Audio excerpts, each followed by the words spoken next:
the head and shoulder lift off the floor. I'm going to spend a little bit of time going through it today. It's one of the things that we does feature quite a lot in the original Pilates repertoire, so what we would call the 34 moves or the classical repertoire. I won't always teach it in every class, depending on who I have in my class and what the focus is and how I'm programming it for my specific, what I'd call a population in my class.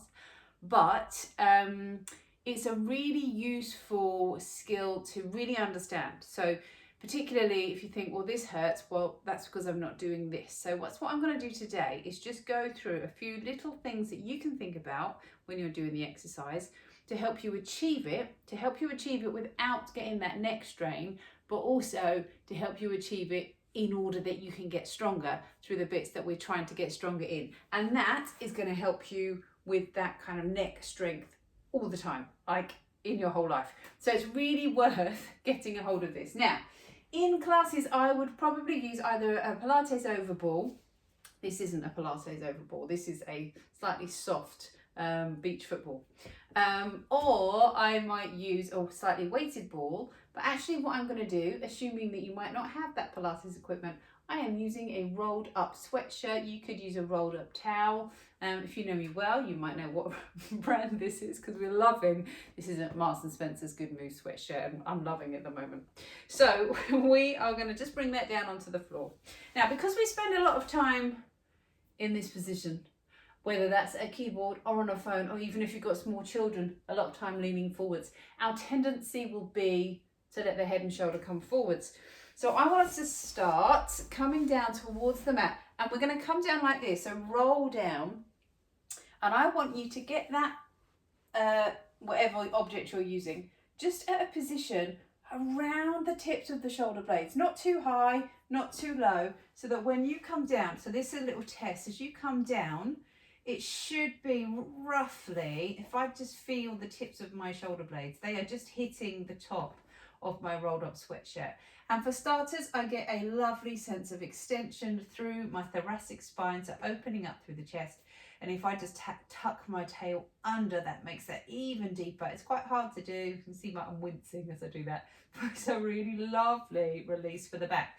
And that's a really good place to start with this. But then I'm going to lift off of that sweatshirt, and I'm going to just float up here. Now, one of the things that most commonly happens, we tuck that chin in, and I get really strained here. Everything goes tense, head, shoulders, back comes under, and then you're here for about a breath or two trying to do 100, and then you just give up, and then you're sort of stranded there and then down towards the floor.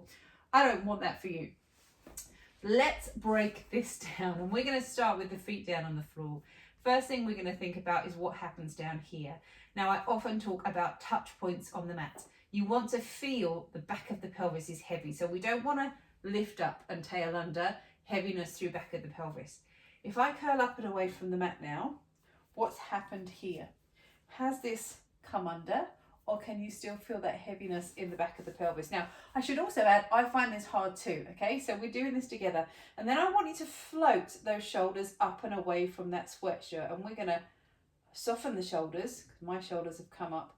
And then I want you to just place your hands onto the back of the head. And as soon as you do that, you can kind of relax that neck, relax your shoulders, relax your eyes and your jaw, and still feel that you can float up. So focus number one, that heaviness and that weight in the back of the pelvis.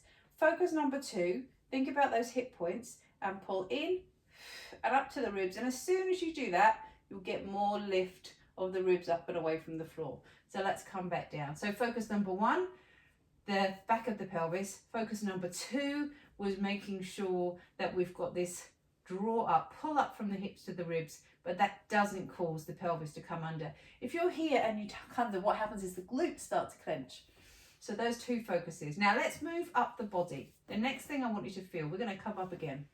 So pelvis, draw up, hand to the back of the head, and for balance, we're going to change hands this time. Then can you just soften the tops of your shoulders? And can you feel like you are being lifted from the crown of your head? And what that's going to do is going to stop this tuck in. We send that head away, we lift up through the ribs and back down towards the floor. So now we've got back of pelvis, we're pulling up, And we're focusing on softening and relaxing all this bit. So open the shoulders, relax the jaw, send the head out and away. And then there is one more thing that is critical to this, and that is from here, imagine an arrow coming that way, up behind you.